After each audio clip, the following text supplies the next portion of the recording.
Hi friends, இந்த பூமியில் வாழும் ஒவ்வொரு மனிதனுக்கும் எது ரொம்ப முக்கியமானதுன்னு கேட்டால் நிறைய பேர் பணம் அப்படின்னு தான் சொல்லுவோம். நம்ம எந்த வேலை செய்தாலும் அதுக்கான முக்கிய குறிக்கோள் பணம். இன்னும் நிறைய பேரோட குறிக்கோள் வெறும் பணம் மட்டும்தான். வாழ்க்கையில் பணத்தின் விளைவு அவ்வளோ சாதாரணமாக இருக்காது. நம் உறவுகள், நட்புகள், கஷ்டம், இன்பம், நம் சோகம், சந்தோஷம், பிறப்பு, இறப்பு, இந்த மாதிரி இன்னும் நிறைய சொல்லலாம். அதனால தான் நம் முன்னோர்கள் பணம் இந்த உலகத்தின் வேர் அப்படின்னு சொல்லியிருக்காங்க.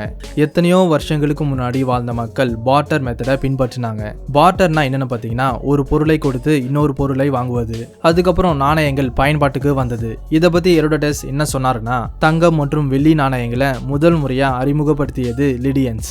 இந்த நாணயங்கள் கிமு 650 இருந்து 600 வரை அச்சிடப்பட்டதா சில ஸ்காலர்ஸ் சொல்றாங்க. ஆனா இந்த காலகட்டத்தில் நாம கரன்சிஸ், அதாவது பண நோட்டுகளை பயன்படுத்துறோம்.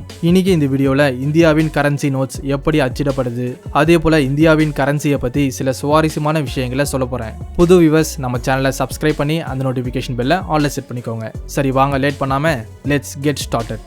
இந்தியாவின் கரன்சியை ருபி அப்படின்னு சொல்லுவாங்க. இது இந்திய அரசாங்கத்தின் கட்டுப்பாட்டில் இருக்கும் RBI, அதாவது ரிசர்வ் பேங்க் ஆஃப் இந்தியா மூலமா அச்சடிக்கப்படும். இந்தியாவின் ஒவ்வொரு கரன்சி நோட்ஸ்ல RBI-யின் பெயர் இருக்கிறத நாம பார்க்க முடியும். அதே போல அது கீழே மத்திய அரசின் கேரண்டி கூட இருக்கும். தேசத்தில் இருக்கிற எல்லா வங்கிகளும் இந்த RBI கீழே தான் வேலை செய்யும். ரிசர்வ் பேங்க் ஆஃப் இந்தியாவின் தலைவரை கவர்னர் அப்படின்னு சொல்லுவாங்க. ஒவ்வொரு கரன்சி நோட்ஸ்லயும் கண்டிப்பா கவர்னரின் கையெழுத்து இருக்கும். உங்ககிட்ட இருக்கிற கரன்சி நோட்ஸ்ல எந்த கவர்னரின் பெயர் இருக்குன்னு கமெண்ட்ல சொல்லுங்க. இந்தியாவின் கரன்சியை பத்தி பேசும்போது கண்டிப்பா நமக்கு அதுக்கு சம்பந்தப்பட்ட சில கேள்விகள் வரும். அது என்னன்னா, இந்தியாவில் எந்தெந்த இடத்தில் இந்த கரன்சிஸை அச்சடிப்பாங்க, அதுக்காக பயன்படுத்துற இங்க் மற்றும் பேப்பருக்கு எந்த மாதிரியான பாதுகாப்பு அம்சங்கள் இருக்கும், அச்சடிக்க எவ்வளவு செலவாகும். முதலாவது, இந்தியாவின் கரன்சியை எங்க அச்சடிப்பாங்க. அச்சடிக்க தேவைப்படும் பேப்பர் மற்றும் இங்கை வேற நாட்டில இருந்து கொண்டு வந்தாலும் அச்சடிக்கிற வேலைகள் எல்லாமே இந்தியாவில் நடக்கும். இந்தியாவில் கரன்சிஸை அச்சடிக்கும் பிரிண்டிங் பிரஸ் வெறும் 4 இடத்துல மட்டும்தான் இருக்கு. நாசிக், தேவாஸ், மைசூர் மற்றும் சால்போனி மாதிரியான இடங்களில் மட்டும்தான் இந்தியாவுக்கு சொந்தமான ருபி நோட்ஸை அச்சடிப்பாங்க. இதுல நாசிக் மற்றும் தேவாஸ் இந்திய அரசுக்கு சொந்தமானது. அதே போல மைசூர் மற்றும் சால்போனி RBI-க்கு சொந்தமானது. அச்சிடப்பட்டதுக்கு அப்புறம் எல்லா கரன்சி நோட்ஸும் RBI மூலமா தேசத்தின் எல்லா பகுதிகளுக்கும் அனுப்பப்படும். ரெண்டாவது, எந்த மாதிரியான பேப்பரை பயன்படுத்துவாங்க.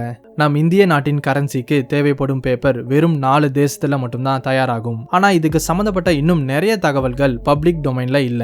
உண்மையா சொல்லப்போனா இந்தியாவிலும் இதுக்கு சம்பந்தப்பட்ட நவீன கருவிகள் 2 இடத்துல இருக்கு. ஒன்னு மகாராஷ்டிராவின் டாண்ட் நகரத்துல, இன்னொன்னு மத்திய பிரதேஷின் ஒசங்காபாத் நகரத்துல இருக்கு.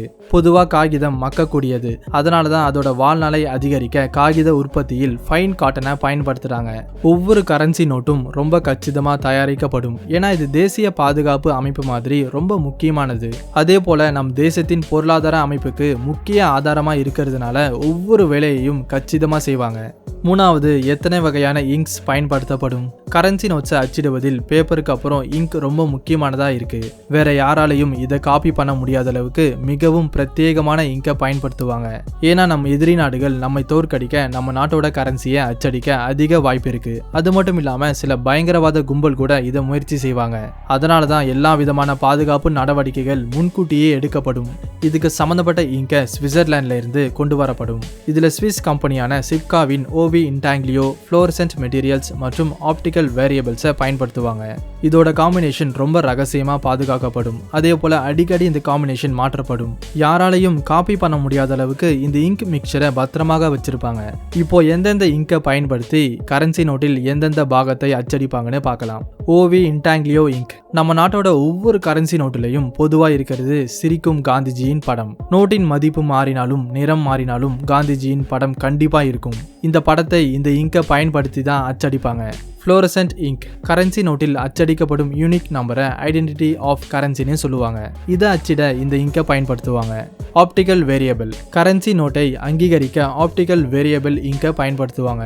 இந்தியன் கரன்சி நோட்டுகளில் எந்தெந்த கலர்ஸை பயன்படுத்துவாங்கன்னு இப்போ தெரிஞ்சுக்கலாம். 2000 ரூபாய் நோட்டை தயார் பண்ண மெஜெண்டா கலர், 500 ரூபாய் நோட்டை தயார் பண்ண ஸ்டோன் கிரே கலர், அதே போல 200 ரூபாய் நோட்டை தயார் பண்ண பிரைட் எல்லோ கலர், 100 ரூபாய் நோட்டை தயார் பண்ண லாவெண்டர் கலர், 50 ரூபாய் நோட்டை தயார் பண்ண ஃப்ளோரசன்ட் ப்ளூ கலரை பயன்படுத்துவாங்க. அதே போல 20 ரூபாய் நோட்டை தயார் பண்ண கிரீனிஷ் எல்லோ மற்றும் 10 ரூபாய் நோட்டை தயார் பண்ண சாக்லேட் பிரவுன் கலர்ஸை பயன்படுத்துவாங்க. எந்த கரன்சி நோட்டை தயார் பண்ண நினைக்கிறாங்களோ அதுக்கு சம்மந்தப்பட்ட கலரை இந்த மிஷின்ல ஃபில் பண்ணுவாங்க. அதுக்கப்புறம் அந்த நாசல் கலர்ஸை எல்லா ஷீட்ஸ்லையும் அப்ளை செய்யும்.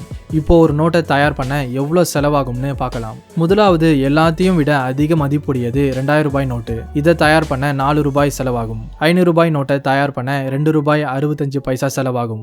200 ரூபாய் நோட்டுக்கு 2 ரூபாய் 45 பைசா, 100 ரூபாய் நோட்டுக்கு 1 ரூபாய் 50 பைசா, 50 ரூபாய் நோட்டுக்கு 1 ரூபாய் 22 பைசா, அதே போல 20 மற்றும் 10 ரூபாய் நோட்டுகளை தயார் பண்ண 1 ரூபாய் செலவாகும்னு சொல்லப்படுது. இப்படி எவ்வளோ நோட்டுகள் அச்சடிக்கப்பட வேண்டும் அப்படிங்கிற விஷயத்தை மத்திய அரசு மற்றும் RBI சேர்ந்து முடிவெடுப்பாங்க. அதுக்கப்புறம் அச்சடிக்கப்பட்ட நோட்டுகளை பலத்த பாதுகாப்புடன் தேசத்துல இருக்கும் RBI சென்டர்ஸ்க்கு அனுப்புவாங்க. நம் தேசத்துல மொத்தமா 18 சென்டர்ஸ் இருக்கு. அங்கிருந்து மற்ற வங்கிகளுக்கு இடமாற்றம் செய்வாங்க. பாத்தீங்களா, நீங்க ஒவ்வொரு நாளும் பயன்படுத்துற கரன்சி நோட்டுக்கு பின்னாடி எவ்வளோ விஷயங்கள் இருக்குன்னு.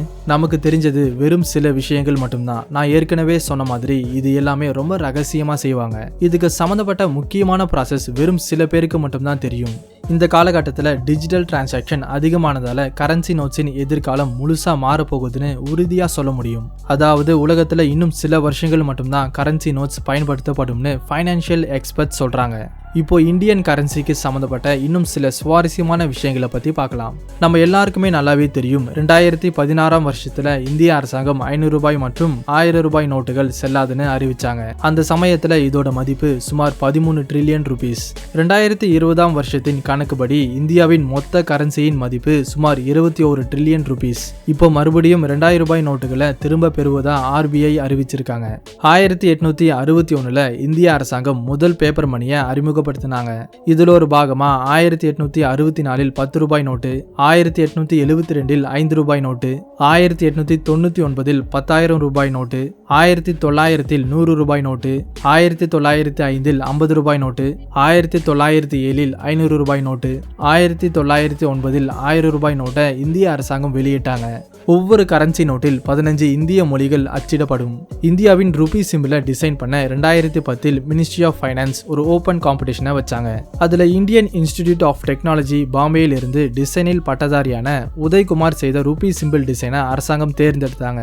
சான்ஸ்கிரிட்ல பயன்படுத்துற எழுத்தான ரா மற்றும் ஆர் அப்படிங்கிற இங்கிலீஷ் எழுத்தை அடிப்படையாக கொண்டு இந்த டிசைன் வடிவமைக்கப்பட்டிருக்கு. அப்போத்திலிருந்து இதை இந்தியன் கரன்சியின் அபிஷியல் ரூபி சிம்பிளா பயன்படுத்துறாங்க. ஓகே ஃப்ரெண்ட்ஸ், நம்ம இந்த வீடியோட எண்டுக்கு வந்தாச்சு. நம்ம இந்தியன் கரன்சியை பத்தி உங்களுக்கு எதனா சுவாரஸ்யமான விஷயம் தெரிஞ்சா அதை கமெண்ட்ல சொல்லுங்க. இந்த வீடியோ பிடிச்சிருந்தா லைக் பண்ணுங்க, ஷேர் பண்ணுங்க. இந்த மாதிரி இன்னும் நிறைய வீடியோஸை பார்க்க நம்ம சேனலை சப்ஸ்கிரைப் பண்ணி அந்த பெல் ஐக்கனை கிளிக் பண்ணுங்க. மறுபடியும் அடுத்த வீடியோல சந்திக்கலாம். தேங்க்ஸ் ஃபார் வாட்சிங்.